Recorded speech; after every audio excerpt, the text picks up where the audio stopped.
Operation Saika की 24वीं लहर के तहत ईरान ने अमरीकी फ़ौजी अड्डों पर तबाही मचा दी।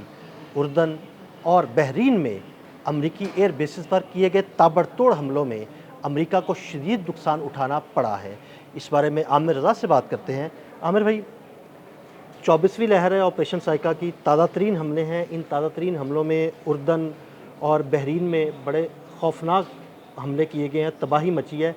क्या सूरत हाल है? देखिए, पहली बात तो यह है कि मैं कल भी आपकी बात सुन रहा था जिसमें आप ये बता रहे थे कि यहाँ से जहाज़ों को निकाल लिया गया जी है क्योंकि बिल्कुल। उनकी एयर बेसिस पे कोई एयर बेस जो है अभी तक छोड़ी नहीं है ईरान ने जिस पर हमला ना किया हो।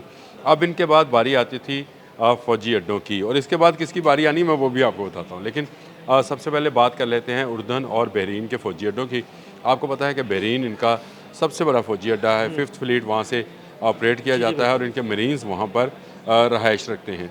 अब इन अड्डों पर जो इनकी रहायशी कमरे हैं, जी बिल्कुल। वहाँ उनको निशाना बनाया जा रहा है। इनके जो एमुनेशन डिपोज़ हैं, उनको निशाना बनाया जा रहा है। इनके फ्यूल डिपोज़ जो हैं, इनको निशाना बनाया जा रहा है।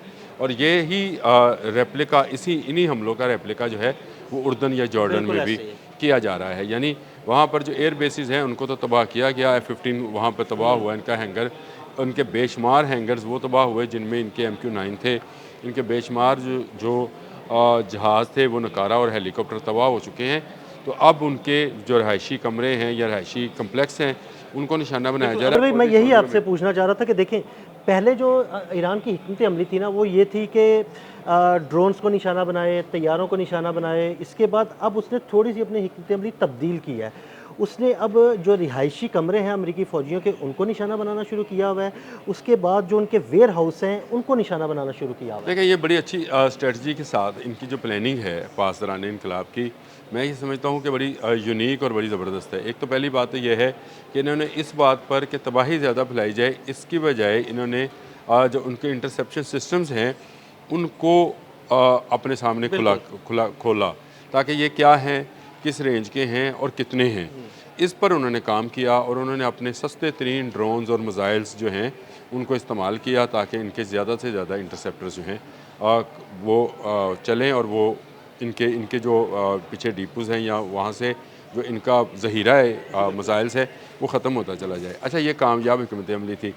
आपने इस पूरी जंग 40 रोज़ा जंग में हमने बेशुमार व्लॉग्स किए थे थार्ड पे। हाँ जी, बिल्कुल। 7 जुलाई से आज 24 जुलाई है, आपने एक थार्ड बिल्कुल। सुना है चला हुआ? अब थर्ड का ज़िक्र कोई नहीं आ रहा। नहीं आ रहा यानी ना। इसका मतलब है कि थर्ड जो है वो मुकम्मल तौर पर इसका तबाह कर मतलब, दी है। और ये मुकम्मल तौर पे तबाह कर दी है। और उसके जो रडार सिस्टम्स हैं, देखिए इंटरसेप्टर्स जो हैं वो रडार्स के ज़रिए हाँ चलते हैं जी, ऐसे ही है। और वो आने वाले ऑब्जेक्ट को पहले वो आइडेंटिफाई करते हैं, उसकी स्पीड, उसकी सारी चीज़ें कि हाँ वो जी, कि कितनी ऑब्जेक्ट हाइट पर कौन-सा होगा। है, उसकी स्पीड कितनी है, वो किस हाइट इसको पे है। इसको इन्होंने अपने ड्रोन्स के ज़रिए, कैमोफ्लेजिंग सिस्टम के ज़रिए किया। और थार्ड आपको पता है पेट्रियट से आगे की चीज़ थी, यानी वो इससे ज़्यादा रफ्तार। अब इनके पास थार्ड बैटरी ज़रूर होंगी, लेकिन ये अभी उसको इस्तेमाल नहीं कर रहे हैं। पहले बहुत सारी तबाह हो चुकी और इनका ज़ख़ीरा जो है बहुत ख़त्म हो चुका, क्योंकि ईरान ने भी तो बहुत सारे मिसाइल बचा के रखे हैं। अभी उसने हमशेर 4 तो चलाया ही नहीं है। हाँ, लेकिन बहुत सारे मिसाइल बचाने के साथ-साथ वो हर दूसरे दिन कोई नया मिसाइल ज़रूर मिसाइल भी निकालता लॉन्च है। करता है। अच्छा, सजील भी उसने अभी इस्तेमाल नहीं किया, तो इसका बिल्कुल। मतलब ये है कि अभी वो सिर्फ खैबर शिकन से काम हाँ चला जी। रहा है। और और बदर उसके बदर साथ का ज़िक्र उस दिन हमने किया बदर, था। हाँ, बदर, बदर का बिल्कुल। किया और ड्रोन्स इस्तेमाल कर रहा बिल्कुल। है, जो कि साइका, मैंने आपको उस दिन भी हाँ जी। बताया था कि ये बिजली की कड़क को हाँ जी, और कहते हैं साइका। साइका भी नया ड्रोन और उन्होंने साइका जो बताया था। है ये ड्रोन्स, इसमें इन्होंने इस दफ़ा जो है इसमें अर्श जो है उसको इस्तेमाल किया है और इन्हीं से उन्होंने हमला किया है। ये एक खौफ फैलाने वाली बात है। जैसे कल आपका मैं सुन रहा था तो आप कह रहे थे कि जहाज़ भाग गए, आज इनके फ़ौजी भाग रहे। देखिए, जब भी किसी फ़ौज का आपने मोराल डाउन करना हो, तो आप उसके जो रहायशी कम्प्लेक्सेस हैं, जिनके अंदर वो ख़ुद भी मौजूद होते हैं, उनका हेल्पिंग स्टाफ भी मौजूद होता है और अगर जंग ना हो तो उनकी फैमिलीज़ भी आकर हाँ स्टे कर रही होती हैं, उनको निशाना बनाया जाता है। तो बेन वैसी ही स्ट्रेटेजी के तहत पहले इनके इंटरसेप्टर्स को जो है वो आइडेंटिफाई किया गया और वहाँ पर हमले किए गए। उसके बाद इनके वो जो रहायशी कम्प्लेक्स हैं उनको निशाना बनाया गया। और क्योंकि सबसे सेफ़ जगह जो है वो एमुनेशन डिपोज़ होते हैं किसी भी फ़ौज के, बिल्कुल ऐसे ही इसमें कोई शक नहीं है कि उनको हाईली सिक्योरिटी ज़ोन करार दिया जाता है और वहाँ पर वो तमाम इक़दाम किए जाते हैं कि वहाँ पर अगर जो है कोई हमला भी हो तो वो महफूज रहें। उसके बाद वो उस पर आया है।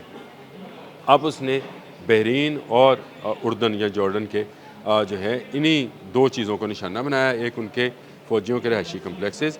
इसमें अभी कितने ज़ख्मी हैं, कितने हलाक हैं, ये ख़बर अभी नहीं आएगी, ये आहिस्ता आहिस्ता आनी है, ये आती रहेगी। जैसे जैसे आएगी हम उस पर अपडेट करते रहेंगे।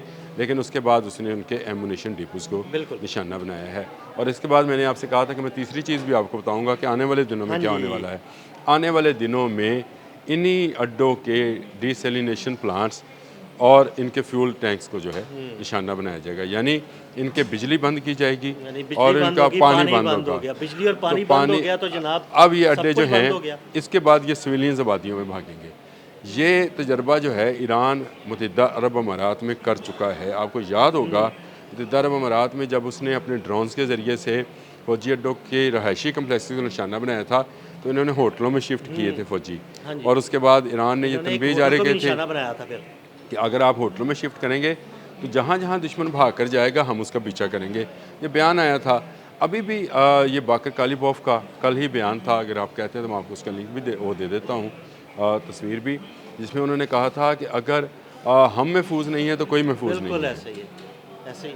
तो ये गल्फ़ की स्टेट्स ये ना समझे, और इनके अभी पानी और बिजली के निज़ाम को उसने सिर्फ कुवैत में हाथ लगाया है, जिसका 99% जो है वो इन्हसार ही उसी पानी पर है जो समुंदर से साफ़ किया जाता है।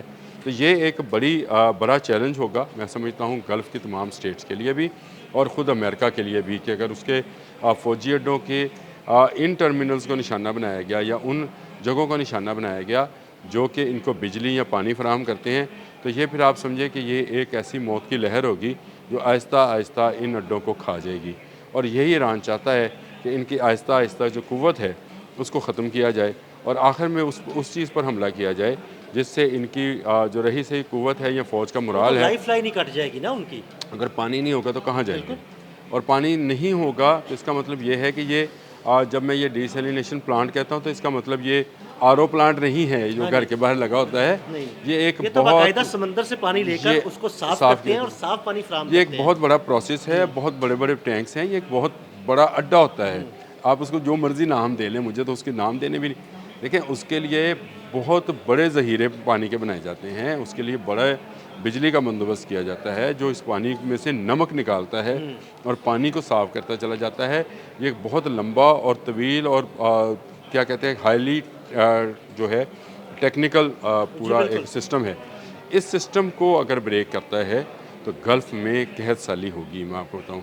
और ईरान को इस नहज पर अमेरिका ला रहा है। ये जो कशम पर हमले हैं ना, ये मैं आपको बता दूँ, ये इन्हीं हमलों का जवाब जो है ईरान इन पॉइंट्स पर भी दे सकता है। अभी तो वो सिर्फ फ़ौजियों की रहायशगाहों, गोदाम्स और इनको निशाना बना रहा है, और ये जंग में फ़ौजी अड्डों को निशाना बनाना कोई बड़ी बात नहीं होती है, ये चलता है। लेकिन अगर आप जानिब से यही चलता है, लेकिन अमेरिका खिलाफ वर्जी ये कर रहा है कि इस जंग में भी सिविलियन इंफ्रास्ट्रक्चर को निशाना बना रहा है। और अगर ईरान ने भी सिविलियन इंफ्रास्ट्रक्चर को निशाना बनाया जिस पर इतनी हाईली सिक्योरिटी नहीं होती, मैं दोबारा कह रहा हूँ, जैसी सिक्योरिटी आपको उनके इर्द गिर्द तो कोई इंटरसेप्टर नहीं ना लगे होते कि जो मिसाइलों को रोक सके। होते तो ज़रूर हैं, लेकिन वह वैसे नहीं होते, वैसी सिक्योरिटी और वैसी उसकी बिल्डिंग्स नहीं होती हैं जो इससे महफूज रह सकें। तो ये एमुनेशन गोदाम नहीं है, ये पानी के ज़हीरे हैं, एक को भी लगा तो ये सारे का सारा सिस्टम जो है ब्रेक हो जाएगा।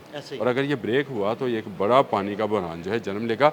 मैं ये समझता हूँ कि दुनिया के तमाम मुल्कों को बशमूल पाकिस्तान, कतर, मिस्र जैसी कोशिशें कर रहे हैं इस जंग को जितनी जल्दी हो सके रोकें। ये तेल से ज़्यादा पानी का मसला बने। बहुत शुक्रिया आमिर भाई। आमिर भाई ने बड़ी तफसील के साथ इस सारे मामले पर रोशनी डाली। मज़ीद अपडेट्स के लिए हमें फॉलो करते रहें। अदील अहमद और आमिर रज़ा को इजाज़त दीजिएगा। अल्लाह हाफ़िज़।